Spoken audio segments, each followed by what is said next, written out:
জিয়াউর রহমানের উত্তরসূরি, বাংলাদেশের ভবিষ্যৎ কান্ডারি তারেক রহমানের। পিরোজপুর বিএনপির প্রবীণ নেতা মোতালেব আকন দীর্ঘ রাজনৈতিক ক্যারিয়ার। জীবন সায়াহ্নে এসে তার ইচ্ছে ছিল তারেক রহমানের সঙ্গে সাক্ষাতের। অবশেষে সোমবার পূরণ হলো সেই স্বপ্ন, অবসান হলো দীর্ঘ প্রতীক্ষার। মরহুম রাষ্ট্রপতি জিয়াউর রহমান সাহেবের শাহাদাতের 13 দিন আগে আমার সাথে ওনার সাক্ষাৎ হয় এবং উনি স্পিডবোট থেকে যখন মঞ্চে আসেন তখন ওনার হাত ধরে আমি মঞ্চে নিয়ে আসছিলাম। এটা আমার জীবনের সবচেয়ে বড় স্মৃতি।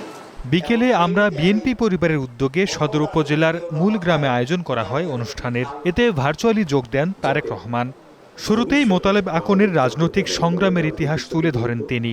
তারেক রহমান বলেন, বিএনপি বহুদলীয় গণতন্ত্রে বিশ্বাসী। আগামীতে মেধার ভিত্তিতে দেশ ও জাতিকে গড়ে তোলার আশ্বাস দেন তিনি। রাজনৈতিক মতপার্থক্য থাকতেই পারে, কিন্তু তার জন্য একজন মানুষকে শারীরিকভাবে আঘাত করতে যাতে না হয়, আঘাতপ্রাপ্ত যাতে না হন, এটাই হোক আমাদের বাংলাদেশের আগামী দিনের রাজনীতি। মেধা এক একজনের এক এক রকম হয়।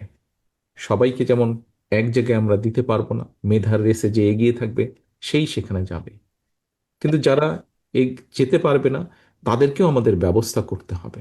প্রত্যেকে যাতে মিনিমাম ভাবে বেঁচে থাকার যুদ্ধে টিকে থাকতে পারে সেইভাবে আমরা পরিকল্পনাগুলো গ্রহণ করছি।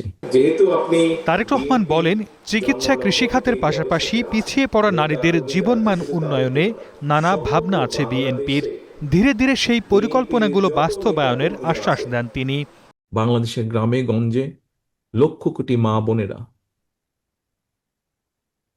তাদেরকে কিভাবে আরেকটু স্বাবলম্বী করে গড়ে তোলা যায়, তাদেরকে কিভাবে আরেকটু অর্থনৈতিকভাবে শিক্ষার আলোকে গড়ে তোলা যায়, সেই পরিকল্পনা আমরা গ্রহণ করছি।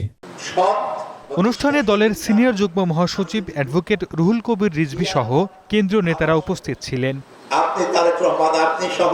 Desk report, star news. প্রতি শ্রদ্ধা জ্ঞাপন করছি।